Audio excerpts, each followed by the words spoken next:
Got the tank in, backfilled. I gotta push this stone in.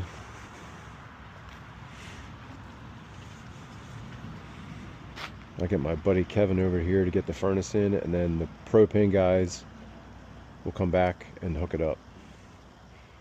Thanks to Don and John today. They were awesome.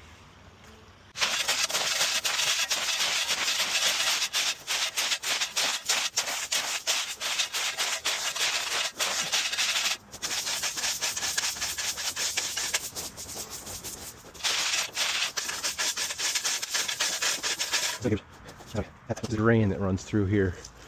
This is a drain. Gets that downspout and another downspout and a patio drain.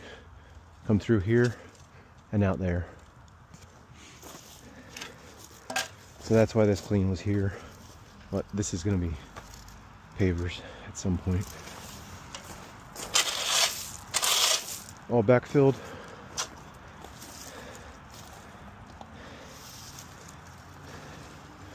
This is going to settle a bunch, so I'm not even going to bother with it. Get it later. All right.